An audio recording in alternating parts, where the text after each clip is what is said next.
Ship ko na yung mga items sa miners. Sorry, medyo natagalan ako kasi medyo sumasakit tong... Nakakayok! Ay! Ay! Asawa ko! Lumayo ka sa asawa ko! Nakakatiri ka! Walang yakang matanda ka? Itinuring kita na para akong nanay tapos ito yung gaganti mo sa akin? Modus mo ba talaga yan, ha? Ang magpanggap na kasambahay para magapang mo yung amo mong lalaki? Uy, Nanit, buntis ka ba talaga? Lumalaki yung tiyan mo, oh. Ay, shh, shh, shh, shh. Violet, may gumalang sa loob. Gumalaw ang baby ko.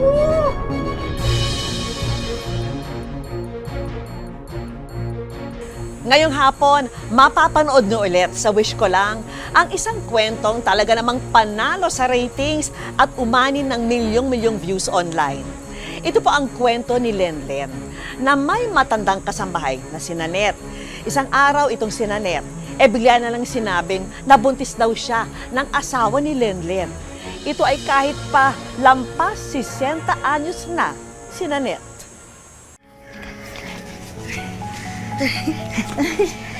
Nak, ito pala si Nanette. Siya ang magiging bagong kasambahay ninyo. Nirekomendasyon ng kaibigan ko. Mabait at maaasahan tong si Nanette. Ang gwapo naman ng asawa niyo. Pero alam niyo, ma'am, sigurado ako, ang ganda-ganda o ang gwapo-gwapo ng magiging baby ninyo. Kasi ang ganda-ganda mo eh. Sana nga po. Ang gwapo-gwapo niya talaga.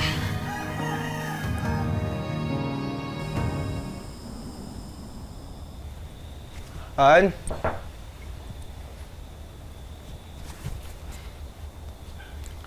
Han?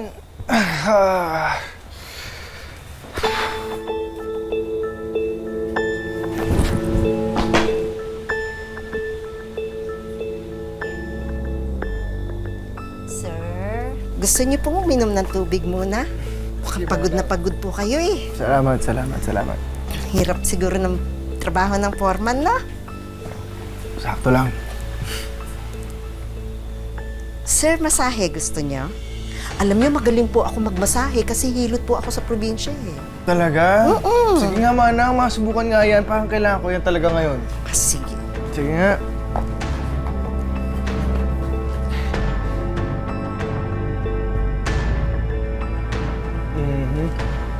Yan. Sarap yan, Manang. Yan, yan.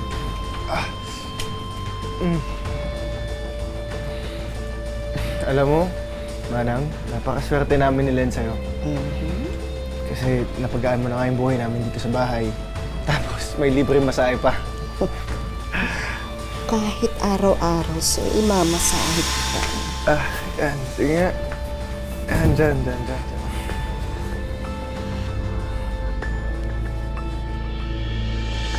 Manang? Ha? Anong ginagawa nyo? Ba't nyo ako hinipuan? Sir, hindi ko po sinasadya, sir. Patawarin niyo po ako, sir. Manang, umalis na kayo, Manang, ngayon din, bago pa ako tuluyang mawalan ng galang sa inyo. O gusto nyo daling ko kayo sa barangay? Doon kayo magpaliwanag! Huwag, sir. Alam niyo naman po, wala akong tutuluyan, sir. Pinapangako ko po, hindi ko na po gagawin ulit. Hindi ko na po ulit. Hindi ko po kayo hawakan, sir. Sir, nadala lang po ako. Patawarin niyo ako, sir. Baba na po. Kamukha po ninyo yung namatay kong asawa ng kabataan niya, sir.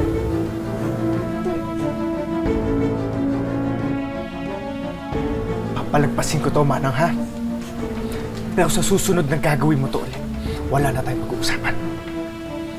Akala ko pa naman totoong nagmamalasakit lang kayo.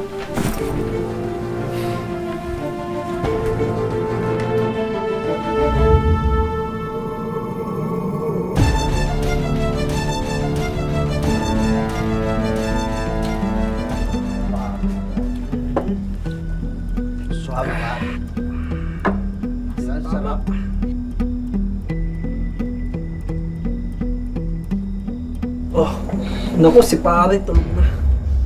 Ano, tuloy na sa kabilang bahay. Tara na. Bitin eh. Wala tayong kainuman rito.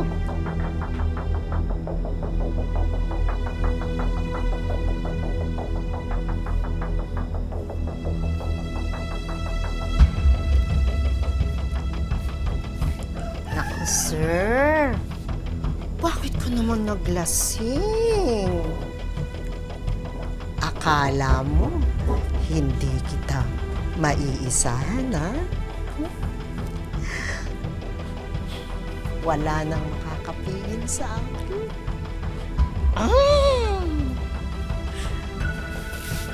Ang gwapo-gwapo mo talaga. Sir? Sir? Halika, halika. Come on! Ay, yan! Halika, daan. Naku, mabigat ka, sir.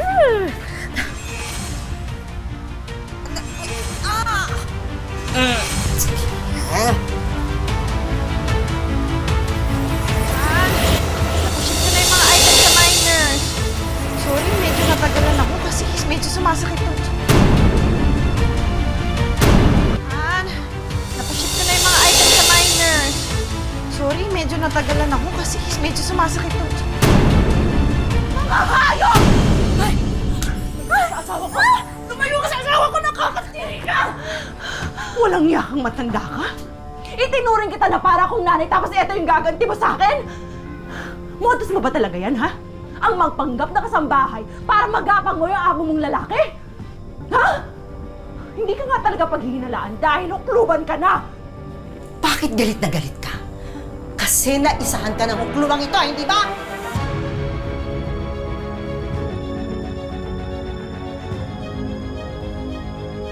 Hayop ka!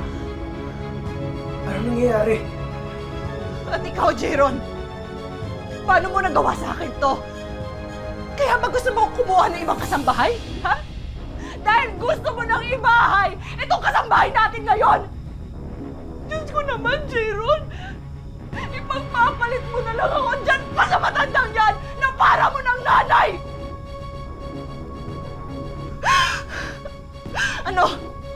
Magsalita ka! Magsalita ka! May relasyon ba kayo? Oo, may relasyon kami. Ano? Ano sinasabi mo? Sinungaling ka! Jeron! Jeron! Sinungaling ka! Baliw ka ba? Di ba? Meron, di ba? Wala tayong relasyon! Han. Oo, lasing ako.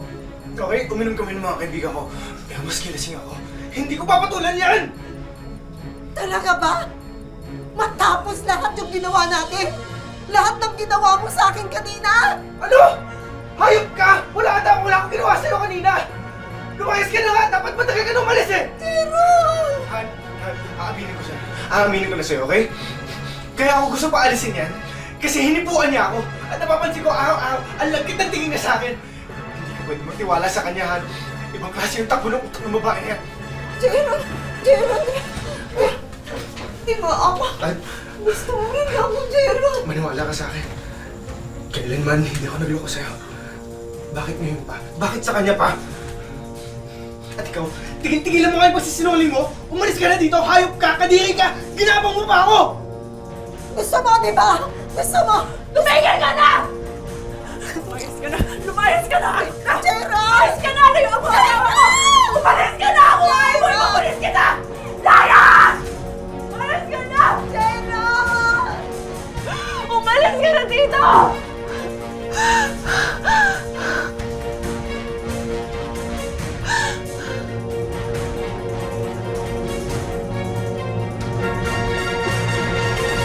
Akala ko magiging masaya na tayo. Ang damot-damot naman ng pagkakataon.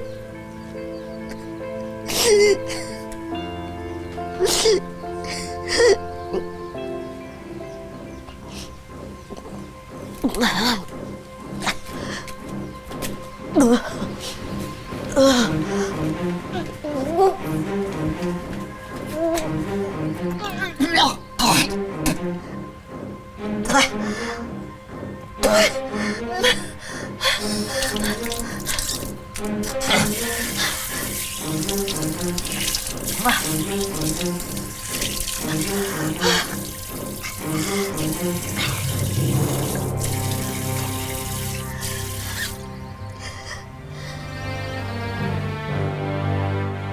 yan? TV bomb?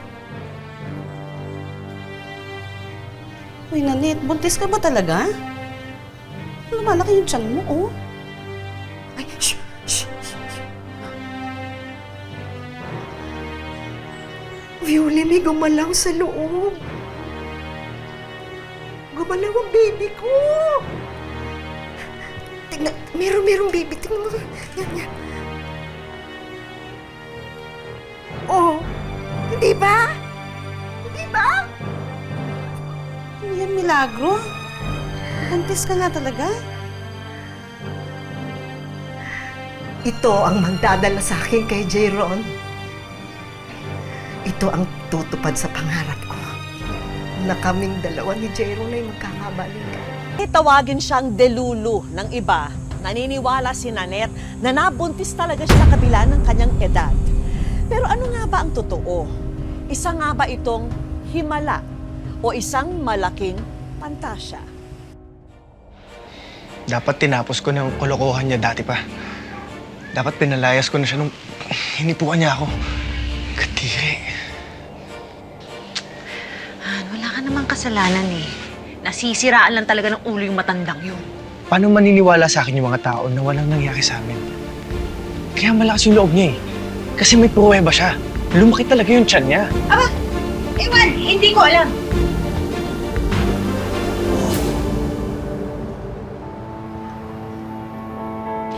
Kuya, magkano yung 1 kilo niyan? Uy! Dahan!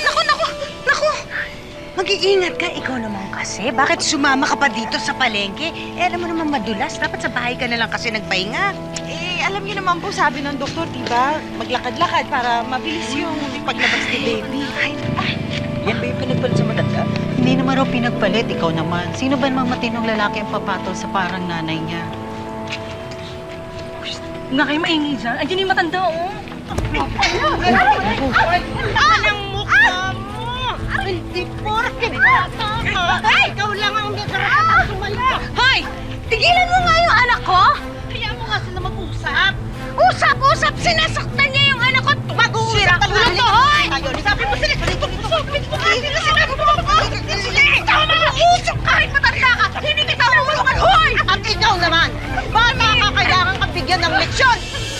Labanan kung sino masaliwa, oh. Ay! Yung anak ko!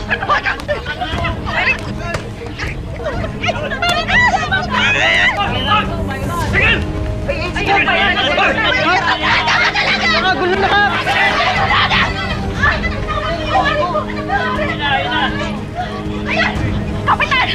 Damputin niyo yan! Nagkakalat ng fake news! Kung totoo yung sinasabi mo, halika, pumunta tayo ngayon din sa center. Magpatingin tayo ng sabayan ng magkaalaman na Lola! Lola, tingnan natin kung sino ang papahiya. At talaga! Ay, anong nangyayari? Kamusta? Ha? Sinaktan ka ba niya? Hindi mo ako kumusta. Nasaktan din ako, ha? Wala akong pakialam sa'yo. Tama na yan. Nandito na yung kumadrona.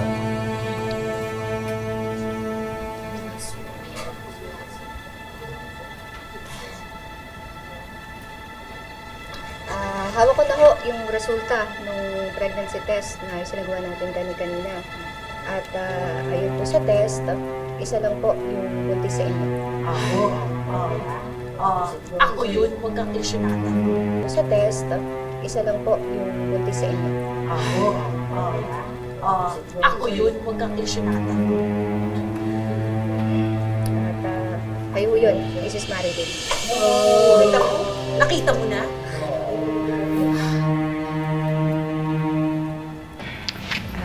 Hindi ko kayo buntis. Pasensya na po. Ay, wag ho kayong hihingi. Diyan. Pasensya, wag ho. Sinungaling ho yan. Oh, ngayon ha, narinig ka namin lahat. Alam nyo na, narinig nyo, hindi siya buntis ha. Oh, siguro naman ngayon, mananahimik ka na. Tatantanan mo na kami. Hindi ako naniniwala sa'yo!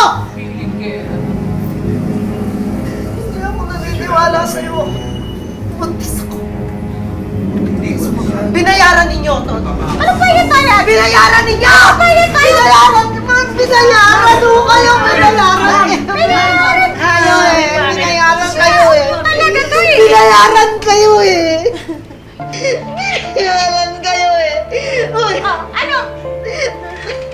Ma'am, meron ho kasing tinatawag na pseudo pregnancy kung saan totoong nakakaramdam yung isang babae ng mga senyales na para siyang buntis kahit hindi naman siya buntis. Ganun ho yung nangyari po sa inyo. Hindi totoo to! May bata nararamdaman ko po. Meron po ang bata sa loob eh. Isa pa? Nag-aaksaya ka lang ng pregnancy test, no? Anak, nangyari, alala. Ala. Jay, manganganak na ata siya. Anak. Dalhin natin sa ospital. Halika na. Halika na, anak. Oh, dahan. Sige na, dalhin mo na siya.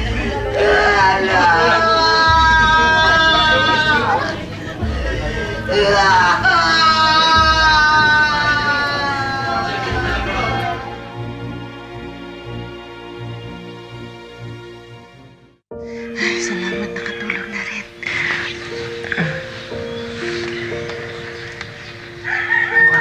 Talaga naman po ako. Siyempre naman po, nakamukha ng daddy niya. Junior po yan eh. Happy ako nakasama na natin ang baby. Pero, siyempre dumami na din yung gawain dito sa bahay at hanggang ngayon, wala pa rin tayo nakikitang bagong kasambahay. Medyo nakakatrauma lang kasi yung hindi natin kasambahay, ha? Ay naku, kahit naman ako na-trauma. Kaya ako muna tutulong-tulong dito sa bahay ninyo habang hindi pa tayo nakakahanap ng pagkakatiwalaan na kasambahay. Oh, halika na kayo at nakapagluto na ako. Iwan niyo na muna si baby dyan, tulog na kami. Isa na. Ah, sige. Anak, ito kulay. Mabuti sila to. Subukan mo yan, ha?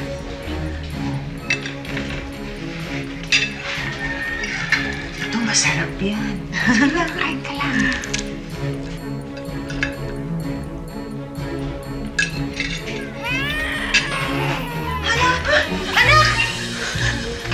Anak, Nanet! Bumalik ka dito! Nanet, ibalik mo yung anak ko! Nanet! Yung apo ko! Nanet! Nanet! Ibalik mo sa akin ang anak ko! Asan ka? Asan ang apo ko? Ayun! Asan? Nanet! Sige! Sige, lalapit kayo. Sige! Nanet! Wag! Wag! Anak ko! Hoy, Maring! Ano ginagawa mo dyan? Dito ang bata!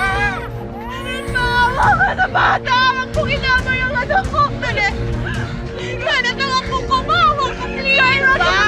Itong bata nito, pinagmamalaki ninyo.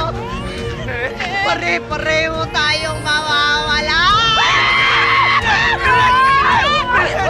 Wag! Kumagalit ka sa amin, Nanet. Sa amin ka gumante. Pero nagmamakaawa ako sa'yo. Huwag mo idama yung anak ko, Nanet, please. Nanet! Maawa ka sa apo mo! Utang na loob na niya, please! Kaya nagmamakaawa kayo sa akin. Samantalang noon, pinagtutulungan ninyo ako. Tinatawag niyo pa akong baliw.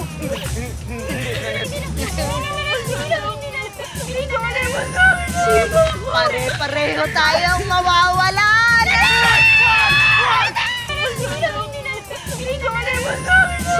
Pare-pareho tayong mawawalan.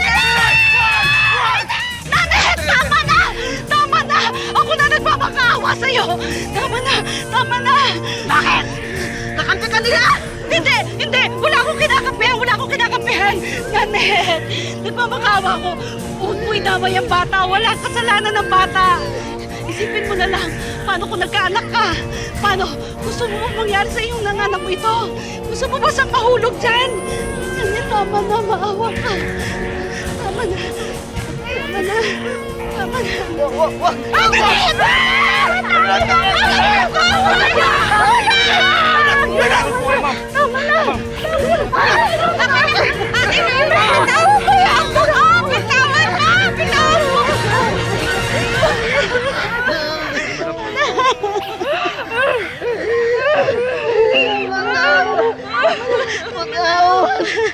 Tama na. Patawad.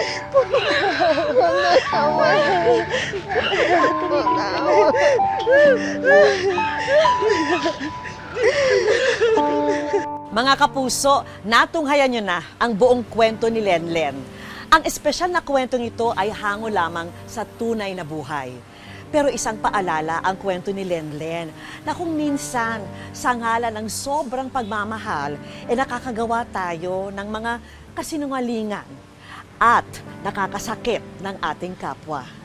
Sa huli, lagi po nating tandaan na ang tunay na pagmamahal ay may respeto at hindi sumisira ng relasyon ng ibang tao. Ang kwento ni Lenlen, hindi nalalayo sa pinagdaanan ng ginang na nakilala namin. Kung si Lenlen, sinubukan pero hindi napagtagumpay ang agawan. Si Marivic, ipinagpalit daw talaga ng mister sa kanilang kasambahay. Nasa Kuwait po ako nung nangyari po lahat nun. Nag-OFW po ako dahil po sa sobrang hirap ng buhay at saka gusto ko rin makatulong sa pamilya ko. Pero pinag-usapan namin mag-asawa yung tungkol sa pag-alis ko, pumayag naman po siya. Nag-hire kami ng makakasama sa bahay para matingnan at maalagaan yung anak ko. Nagsimula yon mga 7 months pa lang ako sa Kuwait. Then marami na akong nababalitaan. Sobrang sakit nang nangyari na yon. Nanghihinayang po ako noon na kasi nag-try po talaga ako na maging maayos yung pamilya namin. Para kay Marivic, ang karanasan na ganitong kapait ay hindi niya kayang kalimutan. Pero laban lang ang motto in life ni Marivic. Tuloy ang buhay at pasasalamat niya sa may kapal para sa ibang biyaya na nakakamit. Bumalik uli ako noon ng ibang bansa, nagtrabaho, pinukus ko sa pagtatrabaho at saka sa anak ko. Inisip ko yung pagtatrabaho para sa anak ko, para sa kabubuhay namin na maayos. Kaya naman, ang hangad lang namin para kay Marivic ay pasiyahin ang kanyang puso ng mga munting sorpresa na ihahandog namin sa kanya. Una na sa mga yan, ang mga home appliance showcase na ito. Ang ganda-ganda naman. Sobrang ganda po. Meron ding dining set para talagang kompleto na ang mga gamit sa bahay. Handog din namin ang brand new electronic bike. Para sa akin din eh. With matching helmet, syempre. Pang service para sa anak ko sa pag-aaral. Kasi medyo malayo din kasi sa school ng pinapasukan niya eh. Itong mga susunod na handog naman namin ay pwedeng gawing negosyo ni Marivic. Sobrang saya po na hindi ko ma-explain po. Kasi never po ako makaranas ng ganito.